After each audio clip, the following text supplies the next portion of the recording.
Existem questões que a ciência não consegue responder? O propósito da ciência, no sentido clássico, era buscar conhecimento daquilo que era desconhecido. É claro que tem muita coisa que a ciência não consegue responder, e ela recorre a hipóteses e postulados. A ideia de que a ciência deve e é capaz de explicar tudo, desde as questões naturais às questões humanas, surgiu por meio do positivismo.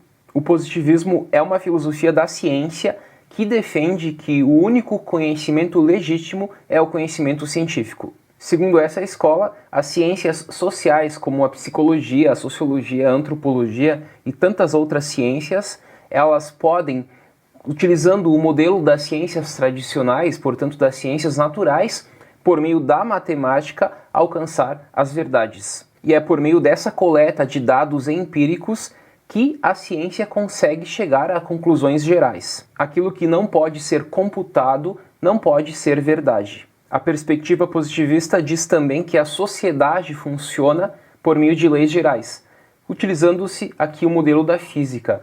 Bom, nós sabemos que por meio da Revolução Científica Moderna do século XVI, do século XVII, há o surgimento das ciências naturais, a física, a química e a biologia. Apenas no século XIX, com algumas exceções, como por exemplo a economia, é que surgem as ciências humanas e sociais, por meio do positivismo. Então o positivismo é o fechamento deste grande momento da eclosão das principais ciências que nós temos hoje. Na antiguidade existia apenas a matemática e a própria filosofia, mas é só na modernidade que a filosofia e as ciências se separam, porque até o final do período medieval a filosofia ela era vista como idêntica ao próprio saber científico. Mas na modernidade, a partir do século XVI, do século XVII, é que há a separação da filosofia com as ciências particulares. O positivismo rejeita a validade dos pensamentos abstratos. Tanto a metafísica como a teologia se baseiam nesses pensamentos abstratos. Portanto, o positivismo diz que a ciência, que este saber positivo, que este saber científico supera tanto a religião, tanto a teologia, como a filosofia, como a metafísica. E esse pensamento tem como marco a obra Curso de Filosofia Positiva de 1842, de Augusto Comte. E nessa obra ele tenta organizar os diversos saberes científicos a partir do grau de positividade.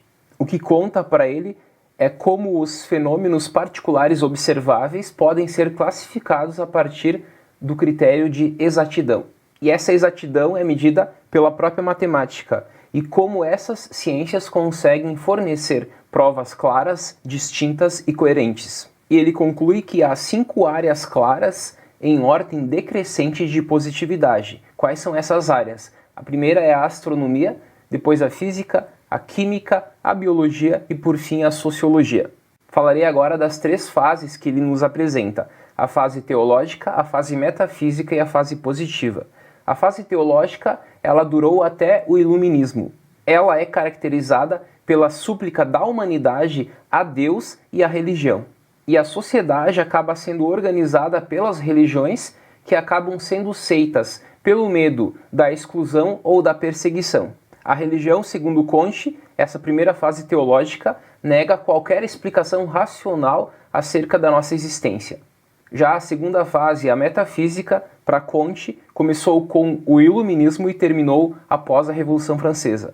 E o racionalismo lógico do período gerou as ideias dos direitos humanos e a ideia da busca de direitos universais para todos. Se como primeiro momento nós temos a religião como grande forma de conhecimento que explica o mundo a partir de Deus, num segundo momento nós temos a metafísica, que explica o mesmo mundo não mais a partir de Deus, mas a partir de conceitos abstratos. A fase positiva, que é esse estágio último, é a fase da ciência. Em Comte existe essa ideia de que a fase surge com o fim da outra fase. Então, não é possível a convivência de 2 fases, mas há o fim de uma fase para o surgimento de uma outra. E essa marcha progressiva é essencial, já que o progresso exige a avaliação do passado para a construção do futuro. E é por meio dessa fase científica positivo que alcançaremos essa visão utópica de Comte, porque é por meio da ciência e da técnica que alcançaremos o bem-estar. O problema dessa visão de Comte é a questão de quando acabar o progresso. Por quê? Porque para o estágio positivo ser alcançado, a ciência deve ter todas as respostas de todas as questões. E isso nós sabemos que ela não tem. O segundo problema dessa teoria de Comte é como a sociedade pode saber que alcançou esse estágio positivo, já que o saber científico é algo que está sempre sendo construído. E essa insistência de medir a positividade que ele fez a partir da matemática é algo que também não pode ser solucionado facilmente, pois acaba sendo redutivo esse tipo de visão. Enfim, essa é uma filosofia importantíssima para o século XIX, porém ela sofre duras críticas do século XX. Ciência para o positivismo é o fato, o dado, o empírico, e essa busca deste progresso por meio da técnica. Porém, nós sabemos todos os problemas que esse tipo de saber gerou no século XX. Heisenberg, um físico importantíssimo e crítico do positivismo, na sua obra A Parte e o Todo, de 1971, nos diz: os positivistas têm uma solução simples. O mundo deve ser dividido entre o que nós podemos dizer claramente e o resto, sobre o qual é melhor que nós permaneçamos em silêncio. Mas pode alguém conceber uma filosofia mais inútil? Uma vez que o que nós dizemos claramente se reduz a quase nada? Se nós omitíssemos tudo o que é obscuro, o que restaria para nós seriam tautologias triviais e desinteressantes. Ele formulou o princípio da incerteza, que diz que a posição exata e a velocidade exata de uma partícula no espaço não podem ser conhecidas simultaneamente. Em outras palavras, o objeto de observação é diretamente influenciado pelo observador e, portanto, o mito da imparcialidade da ciência presente no positivismo é superada por meio desse princípio da incerteza.